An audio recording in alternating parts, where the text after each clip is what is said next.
guys for being here. Since I'm majoring in dietetics, I wanted to speak to you guys about how to compose a long-lasting breakfast while being on the go. I want to share with you guys a quote from Adele Davis in the 1960s. She says that we should eat breakfast like a king, eat lunch like a prince, and eat dinner like a pauper.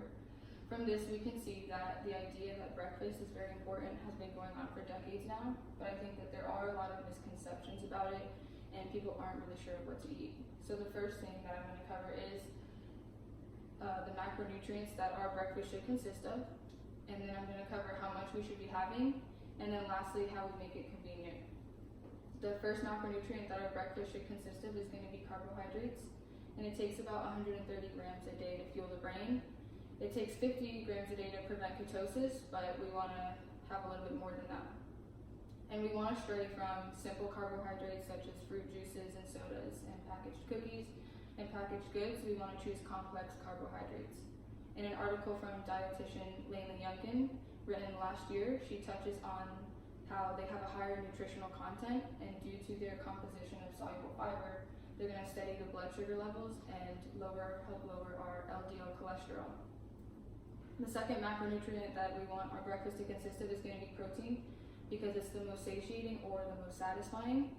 And in an article from Healthline this year, it talks about the mechanism by which it does this is by lowering the levels of the hunger hormone ghrelin.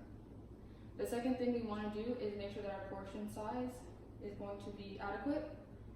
Documented by Charles Spence last year, and within the last 2 years, he tells us how we should have about 15 to 25% of our intake at breakfast, which comes out to about 300 to 500 calories in women, and then 375 to 625 in men.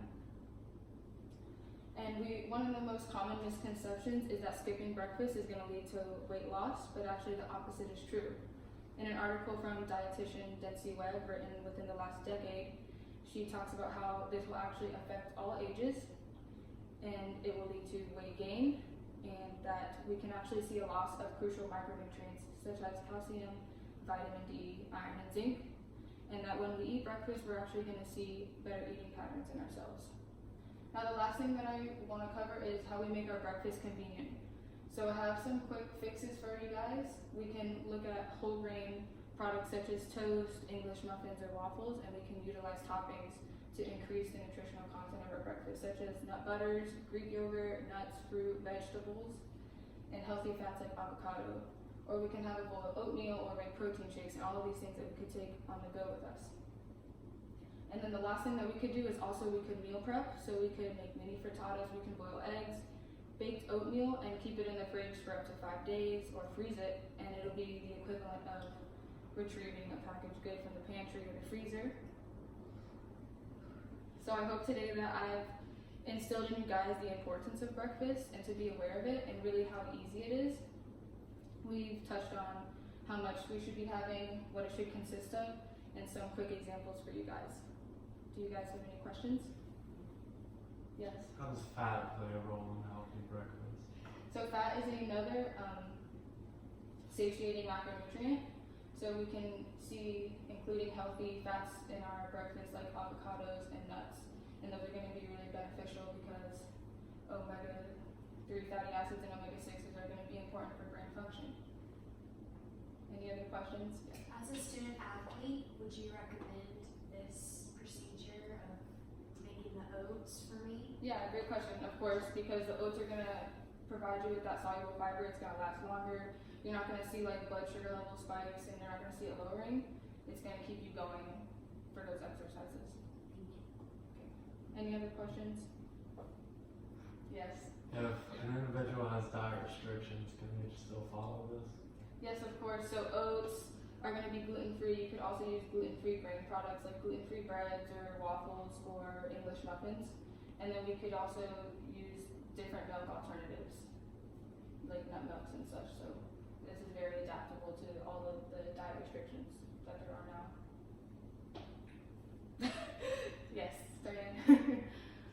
Does breakfast amounts change with age? And what you eat differently?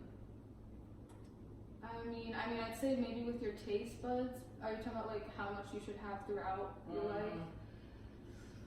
I think there would be different caloric intakes.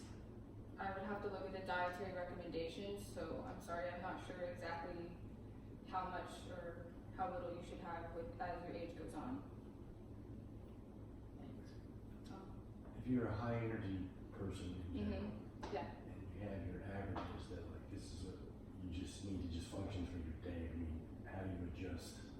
I would say you'd probably be on the higher end of things. If not, you could, if that's not enough, then maybe you increase it for yourself, because I know everybody's different. Not everybody falls into this space of this is how many calories you need. So if naturally, like for me, my metabolism runs very, very high, I need higher than probably the recommended amount. And what do you think about the keto diet as far as with breakfast goes? That's really popular right now, and a lot of the breakfast foods that you're suggesting have the complex carbohydrates. So I think with the keto diet, it's meant for those with brain dysfunctions. So including avocados and nuts, those are going to be in line with the keto diet, but I don't necessarily agree with it. But I'd say, like, I guess a lot of eggs and a lot of avocados and a lot of nuts and oils are going to be in line with that diet for people who follow that. Okay. Thank you guys. Thank you. Thank you.